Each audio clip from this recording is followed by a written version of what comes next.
Bharatiya Janata party Rampur मंडल द्वारा आयोजित इस वीर बाल दिवस में हमारे मध्य में उपस्थित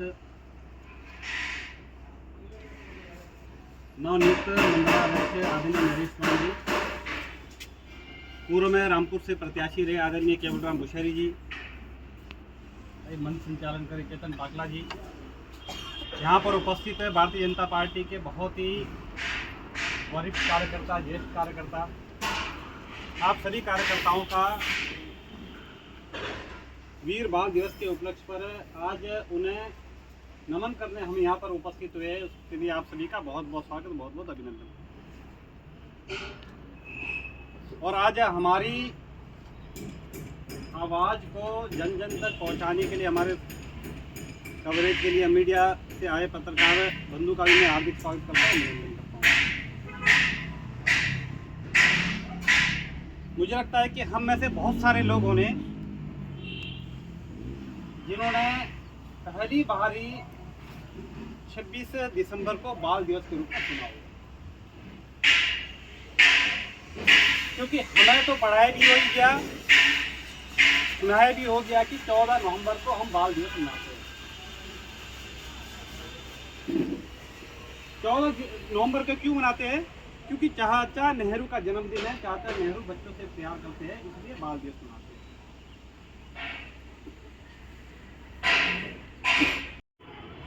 लड़ाई में किसी भी तरफ से हरा नहीं सकते हैं। और उन्होंने एक षड्यंत्र रचा। षड्यंत्र क्या रचा? 5 महीने तक वो चलती रही। उनके 10 लाख सैनिक सब तरफ से कील को घेर गया था, लेकिन कील लेना की हिम्मत नहीं। उन्होंने एक षड्यंत्र रचा। औरंगजेब ने गुरु सिंह जी को पत्र लिखा। पत्र में कहा कि मैं आपको पुरानी कसम खाकर रहता हूं कि आप इस किले से छोड़कर जाइए, मैं किसी भी प्रकार की आपके साथ किस प्रकार की कोई हरकत नहीं करूंगा। औरंगजेब को पता था कि मैं सीधी लड़ाई में उसको हरा नहीं सकता हूं, और ये बात गुरु गोबिंद सिंह की भी समझते थे, क्योंकि गुरु गोबिंद कि जिस कौम के साथ मैं लड़ रहा हूं, वो कहते थे जिस के साथ लड़ रहा हूं, अगर मैं बोलते अनाज में तेल, हाथ में तेल अनाज में डालेंगे तो उसको गिनेंगे, इतनी बार भी वो सच बोलेंगे तो उसको सच मानने के लिए तैयार होंगे। उन्होंने षड्यंत्र रचा प्रकार से मैं गुरु गोबिंद सिंह जो उनकी सेना को किले से बाहर निकाला। और दूसरी तरफ ये समस्या हो गई थी कि 7 महीनों से गुरु गोबिंद सिंह जी के 700 सैनिक थे, उनके खाने के लिए वहां पर अन्न भी खत्म हो चुका था। उनको ये चिंता थी कि कितनी देर तक हमारी सेना बिना खाए भूखे पेट रहेगी। और ये वो भली भांति जानते थे कि ये औरंगजेब झूठ बोल रहा है, कोई ना कोई षड्यंत्र रचेगा।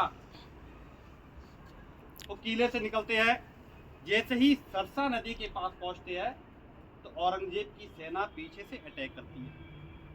भयंकर युद्ध होता है। इस युद्ध में कई लाशें बिछती है और अंततः गतवा औरंगजेब की सेना को भागना पड़ता है। लेकिन दुर्भाग्य यह होता है कि परिवार बिछड़ जाते हैं। जो गुरु गोबिंद सिंह जी के जो 2 पुत्र थे, साहिबजादा अजीत सिंह और साहिबजादा जुझार सिंह, वो अपने पिताजी के साथ चमकौरगढ़ की तरफ बढ़ जाते हैं, सिरसा नदी पार करते हैं। और जो 2 छोटे पुत्र थे, साहिबजादा जोरावर सिंह और साहिबजादा फतेह सिंह, अपनी दादी माँ के साथ बिछड़ जाते हैं और दूसरे रास्ते की तरफ भटक जाते हैं। चमकौर का युद्ध हमने सुना होगा।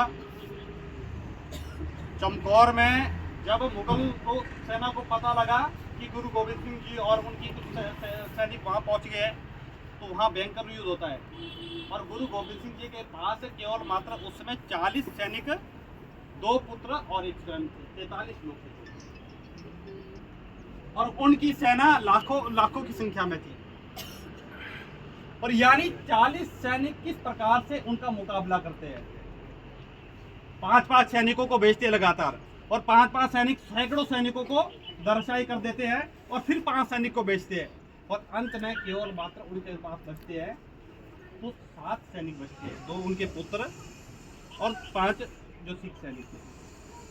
और जो सबसे बड़ा पुत्र था उनका साहिबजादा अजीत सिंह, और गुरु गोविंद सिंह जी से आज्ञा लेते हैं कि अब मुझे आज्ञा दीजिए मैदान में जाने का, इनसे मुकाबला करने का। वो आशीर्वाद देते हैं, उनके साथ 5 सैनिक और भेज देते हैं, और वो भी सैकड़ों मुगल सेना को परास्त करके वीर गति को प्राप्त होते हैं।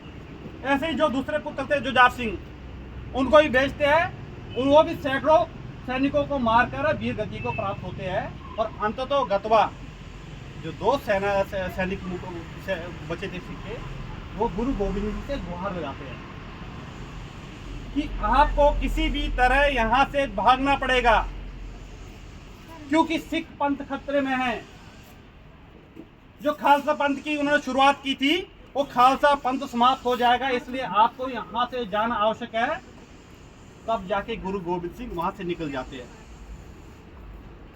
और नांदेड़ के वहां पर 3 साल वहां पर रहते हैं। लेकिन दूसरी तरफ जो हमारी जो 2 पुत्र थे, जोरावर सिंह और फतेह सिंह, अपनी दादी माँ के साथ बिछड़ गए थे, और जाकर एक गुफा में रुकते हैं, और कुछ दिन बाद गुफा में मुगल सेना उनको देख लेती है, उनको कब्जे कर लेती है, गिरफ्तार कर लेती है।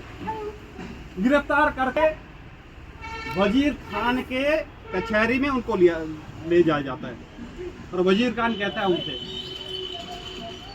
जो बात है तेग बहादुर जी के सामने औरंगजेब ने कही थी, वही बात छोटे जो गुरु गोविंद सिंह के पुत्र थे, जोरावर सिंह और फतेह सिंह, जिनकी आयु मात्र 9 साल और 7 साल थी, उन सामने ये शर्त रखी जाती है, या तो कत्ल यानी या तो कत्ल हो जाओ, या मुसलमान बन जाओ। वो कहते हैं कि हमें अपनी जान के बदले धर्म छोड़ना मंजूर नहीं है, वो तैयार नहीं हो जाते हैं। और वजीर खान ऐसा क्रूर व्यक्ति था, वो व्यक्ति उन्होंने कहा कि इनको 3 दिन पटियाला और हिंद की जो पहाड़ थी बुर्ज जगह पर, 3 दिन दिसंबर की कड़कड़ाती ठंड में उनको 3 दिन वहां पर रखा गया। हम सभी जानते हैं कि दिसंबर में पटियाला और दिल्ली के बीच अगर देखेंगे तो गर्म कपड़े पहनकर भी हम बाहर ज्यादा दिन तक घूम नहीं सकते।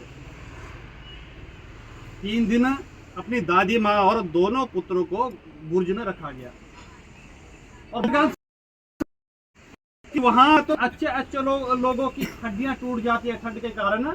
ऐसे जो बच्चे हैं, बच्चों का तो हौसला परस्त हो जाएगा। 3 दिन बाद फिर उनको वजीर खान की कचहरी में बुलाया जाता है, और फिर भी उनसे पूछा जाता है कि बताओ क्या मंजूर है। फिर वही बात कहते हैं वो कि हमें मंजूर नहीं मुसलमान बनना। तो अंत में उनको दीवार में चिनवाया जाता है।